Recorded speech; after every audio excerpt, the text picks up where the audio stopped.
അസ്സലാമു അലൈക്കും വറഹ്മത്തുള്ളാഹി. ബഹുമാനികളെ, ഇന്ന് 29-ൻ്റെ നോമ്പിലാണ് നാം ഉള്ളത്. പിറ കണ്ടു കഴിഞ്ഞാൽ പെരുന്നാൾ സുദിനത്തിലേക്ക് നാം കടക്കുകയായി. പെരുന്നാൾ സുദിനത്തിലേക്ക് നാം കടന്നാൽ, പിറ കണ്ടു കഴിഞ്ഞാൽ നമുക്ക് ഓരോരുത്തർക്കും നിർബന്ധമാകുന്നതാണ് ഫിത്ർ സക്കാത്ത് എന്നുള്ളത്. മഹാനായ പ്രവാചകൻ സല്ലല്ലാഹു അലൈഹി വസല്ലമ തങ്ങൾ പഠിപ്പിക്കുകയാണ്, സൗമു ഷഹരി റമളാന മുഅല്ലഖും ബൈന സമാഇ വൽ അർള്. റമദാൻ ഷരീഫിലെ നോമ്പ് ആകാശഭൂമികൾക്കിടയിൽ ബന്ധിക്കപ്പെടുന്നു. ലാ യർഫഉഹു ഇല്ലാ ബിസദഖത്തിൽ ഫിത്ർ. ഫിത്ർ സക്കാത്ത് കൊടുത്താലല്ലാതെ അത് അള്ളാഹുവിൻ്റെ സവിധത്തിലേക്ക് ഉയരുകയില്ല എന്ന് നബി സല്ലല്ലാഹു അലൈഹി വസല്ലമ തങ്ങൾ നമുക്ക് പഠിപ്പിച്ചു തരുന്നു. ഫിത്ർ സക്കാത്തിൻ്റെ പ്രാധാന്യത്തെക്കുറിച്ചാണ് ഈ ഹദീസ് നമുക്ക് മനസ്സിലാക്കി തരുന്നത്. സക്കാത്ത് എന്ന് കേൾക്കുമ്പോൾ അത് സമ്പന്നരുടെ ബാധ്യതയല്ലേ എന്നാണ് നാം ചിന്തിക്കുക. പക്ഷേ ഫിത്ർ സക്കാത്ത് ആർക്കാണ് നിർബന്ധം?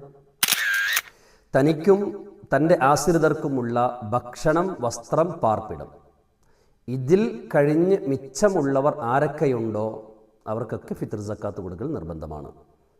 തനിക്കും താൻ ചിലവിന് കൊടുക്കൽ നിർബന്ധമായവർക്കുമുള്ള ഭക്ഷണം, വസ്ത്രം, പാർപ്പിടം, പെരുന്നാൾ ദിവസത്തെ ഭക്ഷണം, വസ്ത്രം, പാർപ്പിടം, അത് കഴിഞ്ഞിട്ട് മിച്ചം ആർക്കൊക്കെയുണ്ടോ അവരെല്ലാവരും ഫിത്ർ സക്കാത്ത് കൊടുക്കൽ നിർബന്ധമാണ്. എന്നാൽ മാത്രമാണ് പരിശുദ്ധമാക്കപ്പെട്ട റമദാൻ ഷരീഫിലെ നോമ്പ് പൂർണ്ണമായ നിലയിൽ നമ്മിൽ നിന്നും സ്വീകരിക്കുകയുള്ളൂ.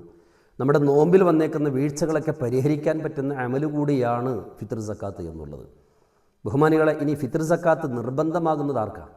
ഫിത്ർ സക്കാത്ത് നിർബന്ധമാകുന്നത് തനിക്ക് ചിലവിന് കൊടുക്കൽ നിർബന്ധമായ ആൾ ആരാണോ അവർക്കാണ് ഫിത്ർ സക്കാത്ത് കൊടുക്കൽ നിർബന്ധമാകുന്നത്. അതായത് കുടുംബനാഥനാണ് സക്കാത്ത് കൊടുക്കേണ്ടത്.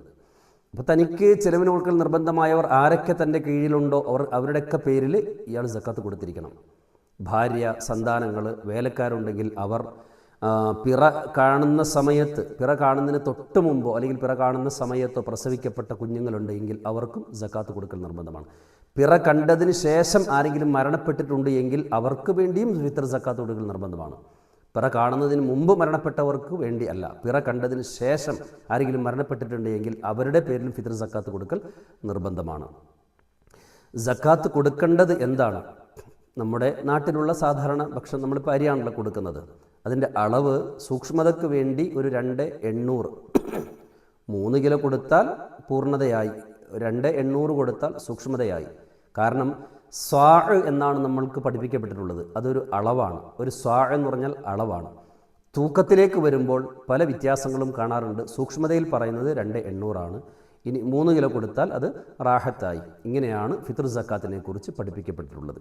ഫിത്ർ സക്കാത്ത് കൊടുക്കേണ്ട സമയത്തെക്കുറിച്ച് വിശാലമായിട്ട് ചർച്ച ചെയ്യുന്നുണ്ട് ഫിഖ്ഹിൻ്റെ ഗ്രന്ഥങ്ങൾ. അതിൽ ജായിസിൻ്റെ സമയമുണ്ട്, അനുവദിക്കപ്പെടുന്ന സമയമുണ്ട്, നിർബന്ധമായ സമയമുണ്ട്, ശ്രേഷ്ഠതയുടെ സമയമുണ്ട്, കറാഹത്തിൻ്റെ സമയമുണ്ട്, ഹറാമിൻ്റെ സമയമുണ്ട്. ഇങ്ങനെ 5 സമയങ്ങളാണ് ഫിത്ർ സക്കാത്തിൻ്റെ സമയം പറയുന്നത്. അതിൽ റമദാൻ ഷരീഫ് 1 മുതൽ നമുക്ക് ഫിത്ർ സക്കാത്ത് കൊടുക്കൽ ജായിസായ സമയമാണ്. റമദാൻ ഷരീഫ് 1 മുതൽ പെരുന്നാൾ നിസ്കാരത്തിന് പോകുന്ന സമയം വരേക്കുമുള്ള സമയം നമുക്ക് ജായിസിൻ്റെ സമയമാണ്. പെരുന്നാൾ നിസ്കാരം റമദാൻ ഷരീഫിൻ്റെ 1 മുതൽ പിറ കാണുന്ന സമയം വരെ നമുക്ക് ജായിസിൻ്റെ സമയമാണ്. നിർബന്ധമാകുന്ന സമയം പിറ കാണുന്ന സമയം മുതൽ, അതായത് പെരുന്നാളിൻ്റെ പിറ കണ്ടത് മുതൽ നമുക്ക് ഫിത്ർ സക്കാത്ത് കൊടുക്കൽ നിർബന്ധമാകുന്ന സമയമാണ്. പിന്നെ ശ്രേഷ്ഠകരമായ സമയം സുബഹി കഴിഞ്ഞ്, പെരുന്നാളിൻ്റെ അന്ന് സുബഹി കഴിഞ്ഞ് പെരുന്നാൾ നിസ്കാരത്തിലേക്ക് പോകുന്ന സമയം വരെ അത് ശ്രേഷ്ഠകരമായ സമയമാണ്. പെരുന്നാൾ നിസ്കാരത്തെയും വിട്ട് പിന്തിക്കൽ, ഇനി കറാഹത്തിൻ്റെയും ഹറാമിൻ്റെ സമയമാണ് പറയാൻ പോകുന്നത്. ഏറ്റവും അനുയോജ്യമായ ഒരാൾക്ക് വേണ്ടി നമ്മൾ ഫിത്ർ സക്കാത്ത് മാറ്റിവെച്ചിട്ടുണ്ട്. വളരെ പാവപ്പെട്ട ആളാണ്, അവർക്ക് ഫിത്ർ സക്കാത്ത് കൊടുക്കൽ വലിയ സന്തോഷമുണ്ടാക്കുന്ന കാര്യമാണ്. എന്നാൽ അവരാണെങ്കിൽ സ്ഥലത്തില്ല താനും, നിസ്കാരത്തിന് ശേഷമാണ് കൊടുക്കാൻ പറ്റുകയുള്ളൂ. അങ്ങനെയാണെങ്കിൽ നിസ്കാരത്തിനെ വിട്ട് പിന്തിക്കാം. പക്ഷെ അത് കറാഹത്തുണ്ട്. ഒരു കാരണവുമില്ലാതെ ഒരാൾ ഫിത്ർ സക്കാത്തിന് നിസ്കാരത്തെയും വിട്ട് പിന്തിച്ചാൽ, പെരുന്നാൾ നിസ്കാരത്തെയും വിട്ട് പിന്തിച്ചാൽ അത് ഹറാമിൻ്റെ സമയമാണ്. എന്നാലും കൊടുക്കൽ നിർബന്ധം തന്നെയാണ്. ഈ രീതിയിലാണ് ഫിത്ർ സക്കാത്ത് കൊടുക്കുന്നതിൻ്റെ സമയം നമുക്ക് മുമ്പിൽ പഠിപ്പിക്കപ്പെട്ടിട്ടുള്ളത്. നമ്മുടെ എല്ലാ അമലുകളും അള്ളാഹു പൂർണ്ണമായ നിലയിൽ സ്വീകരിക്കുമാറാകട്ടെ. നമ്മുടെ നോമ്പുകളൊക്കെ അള്ളാഹു സ്വീകരിക്കുമാറാകട്ടെ. പരിശുദ്ധ റമദാൻ ഷരീഫ് കൊണ്ട് വിജയിക്കുന്നവരിൽ അള്ളാഹു നമ്മേവരും ഉൾപ്പെടുത്തുമാറാകട്ടെ. നമ്മുടെ മക്കൾക്ക് എല്ലാ നിലയിലും എല്ലാ മേഖലയിലും ഉന്നതമായ വിജയം നൽകി അള്ളാഹു അനുഗ്രഹിക്കുമാറാകട്ടെ. നമ്മുടെ ആഖിബത്ത് അള്ളാഹു നന്നാക്കി തരുമാറാകട്ടെ. നമ്മിൽ നിന്നും മൺമറഞ്ഞവർക്ക് അള്ളാഹു മഗ്ഫിറത്തും റഹ്മത്തും നൽകുമാറാകട്ടെ. വആഖിറു ദഅവതി അനിൽ ഹംദുലില്ലാഹി റബ്ബിൽ ആലമീൻ. അസ്സലാമു അലൈക്കും വറഹ്മത്തുള്ളാഹി വബറകാതുഹു.